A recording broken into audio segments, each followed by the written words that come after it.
Warning, there is a good chance Bitcoin Mike has no idea what he's talking about. Do your own research. Enjoy the show. Thank you.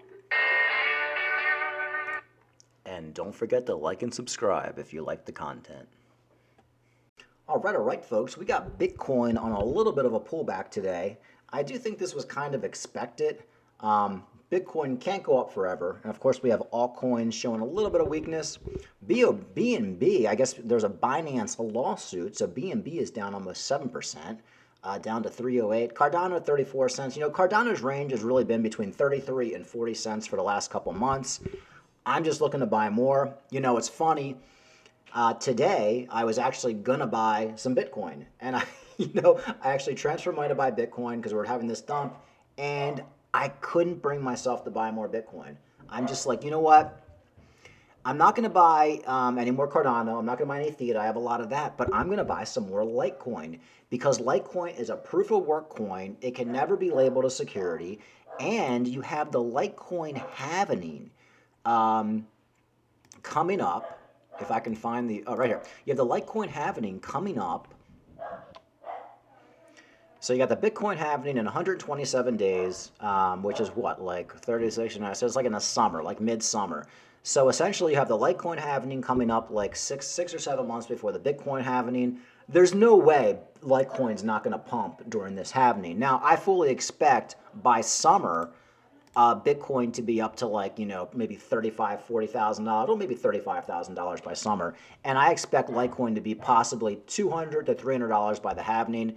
I just, I do have some Bitcoin, but buying Bitcoin after it's gone from 15,000 to 27, and I even think if all the money flows into Bitcoin because of the banks, you're going to see proof of work projects like Litecoin also pump, just like you've seen before. So yes, I do have a little bit of Bitcoin, but I actually took a huge chunk today and I bought more Litecoin.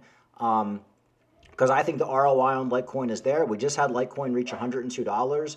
And I do fully expect, I could see at the tip of the next bull market, Litecoin being $1,000. So good stuff happening there. Cardano prepares for full decentralized as it plans to enter the volatile era. Cardano is laying the groundwork for full decentralization as it plans to enter the volatile era later this year. The volatile era aims to develop a self-sustaining system by introducing voting and treasury systems, allowing network participants to use their stake and voting rights to influence the network's future. The Cardano network currently relies on distributed infrastructure introduced during the Shelley era. However, to achieve true decentralization, the platform requires a capacity for maintenance and improvement. Folks, when you invest in these altcoins, you want to be looking at decentralization. You want to be looking at something that's not run out of somebody's basement like Solana, where it goes down and they just reset the servers. It's just like one dude controlling it. You want something where if the government does clamp down on these projects, it's fully decentralized, meaning it can go without somebody controlling it. There's no way to sue. There's no way to stop it. And that's why I do like Cardano. The future is looking really bright for Cardano, even though the price action, just like many other altcoins, the price action has been lacking. But this is the accumulation phase for Cardano. And once we come out of it, what is this ad? This is a weird ad. Once we come out of it, you guys are really going to be like, people who are not buying Cardano at these levels are going to be kicking themselves in their ass. Guarantee you, once Cardano blows past $1, that's when all the money, all the dumb retail money is going to come in, and you basically missed serious gains at that point. Okay, the other big news today, which I don't even think is that big news, like everybody's like so like up in arms about like the SEC now. Like, just look, they're going to sue everybody. Like, everybody's getting sued by the SEC. They're going after Coinbase. They're going after Binance. They're suing everybody. They're gonna sue anybody they can and let the courts settle it. And like I've been saying for a long time, it's a cover your ass move. It's nothing personal. They know in a couple years we're going to go into a bull market, and then we're going to go into a bear market, and everything's going to crash again, and people are going to be like, well, where was the SEC to protect us? And they're going to be able to come out and say, hey, look, we sued everybody, and we let the courts handle it out, so you can't get mad at us. So if some project, like what's the project everybody's talking about right now, whatever it is, there's one that's on the tip of my tongue, but whatever everybody's talking about right now, say that crashes to zero, it turns out to be a scam, people are going to say, oh, why didn't the SEC do anything? Well, they sued everybody. So Don't take it personally. So Binance and CZ sued by CFTC over U.S. regulatory exchange. The cryptocurrency exchange and its founder have allegedly violated trading and derivatives rules. So this seems kind of petty. The United States Commodities Futures Trading Commission has filed suit against Binance and the CEO, CZ, for trading violations according to a Bloomberg report. The suit was filed in the U.S. District Court for the Northern District of Illinois. According to the CFTC, Binance failed to meet its regulatory obligations by not properly registering the derivatives. The cryptocurrency exchange has been the focus of a CFTC investigation since 2021. The exchange acknowledged in February that it would likely face regulatory action. Now, folks, like I said, CFTC, SEC, they're suing everybody. The most trusted exchange, the one that has all the approvals by the SEC and CFTC, Coinbase, they're being sued too. So let the court settle it out. I do believe this might actually be a good time to buy BNB, even though I'm not a big fan of BNB, because BNB is a 100% of security. You can't even argue it. But it's if it dumps like 10% back down to 300, it's almost a guarantee it's probably going to go back up to 340 or 350.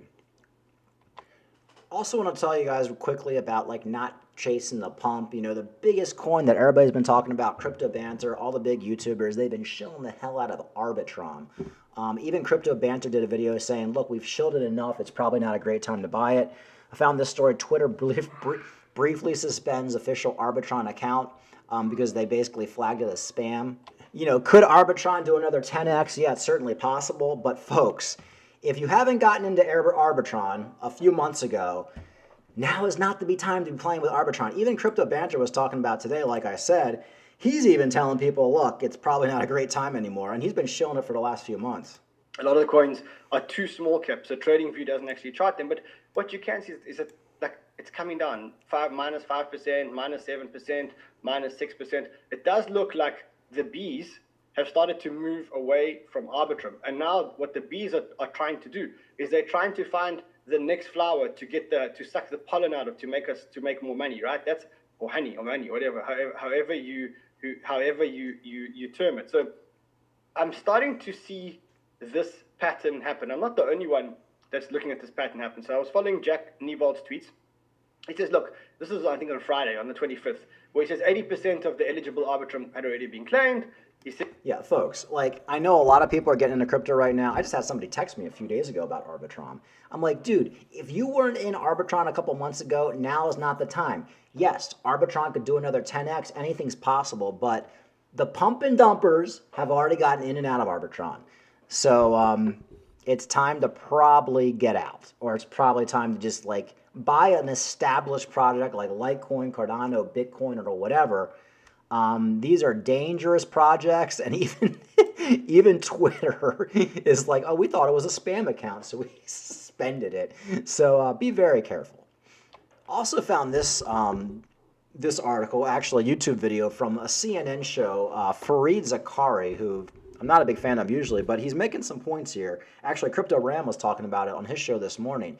Everybody's talking about the deflation of the dollar going to zero, everybody putting their money into Bitcoin, the dollar not being the dominant currency anymore around the world, which would absolutely kill the United States as a superpower. The United States got off the gold standard like in the 60s or 70s. The dollar's been pretty much tanking ever since. There's nothing backing it up by the U.S. but the U.S. government. And you're seeing now that countries are pulling out of the dollar and they're using the Chinese currency or even the Russian currency. So once you see that starting to happen, and which you're already starting to see it happen, the U.S. dollar is not going to be what it was when your mom and dad or grandfather were talking about holding U.S. dollars as the main currency. So that's why now is better time than ever. Even if you're not buying Bitcoin, buy gold. Even buy some other currencies from around the world. Maybe buy some Chinese currency, buy even some euros, buy some whatever, rubles, buy anything. Diversify your money, buy real estate. You do not want to be holding all your money in the US dollar anymore. It's not the safest bet. So here, this is from Fareed Zakaria, where he's telling you, look, Putin and Chinese President Xi just got together, and they're basically talking about not using the US dollar anymore. So And one reason this is happening is because we put all those sanctions on Russia for the war, and Russia's just like, screw it, then we won't use the US dollar anymore. And this is why we shouldn't be meddling. We shouldn't be meddling with other countries, because in the end, they might end up winning. Are in favor of using the Chinese yuan for settlements between Russia and the countries of Asia, Africa, and Latin America. So, the world's second largest economy and its largest energy exporter are together actively trying to dent the dollar's dominance as the anchor of the international financial system. Will they succeed? The dollar is America's last surviving superpower. It gives Washington unrivaled economic and political muscle. It can slap sanctions on countries unilaterally, which frees that country out of large parts of the world economy. And Washington can spend freely, certain that its debt will be bought up by the rest of the world.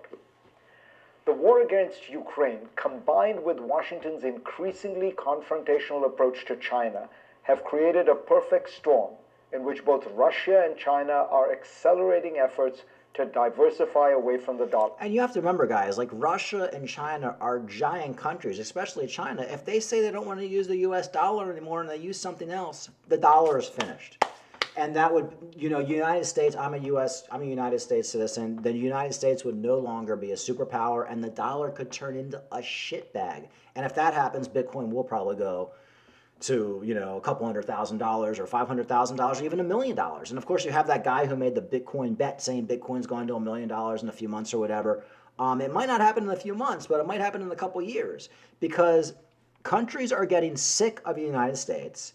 We've pissed off a lot of nations around the world, and if they all get together and say we're not using the dollar anymore, the dollar's finished. So if you got $200,000 to your name, $100,000 to your name, for me, the smart thing to do is take 50% of that, take $50,000, put it in Bitcoin, gold, silver, whatever, another currency. But you have to remember, folks, every currency throughout history has eventually collapsed to zero. Every superpower has eventually collapsed and gone to zero. The United States might be pretty close to having its chickens come home to roost. So it's definitely something we're monitoring. This is probably one of the biggest stories going on this year. Not this Gwyneth Paltrow shit. This is probably one of the biggest stories going on this year. And it's really you really need to start paying attention. And the biggest beneficiary of this will be Bitcoin and crypto. All right, like and subscribe. Talk to you later.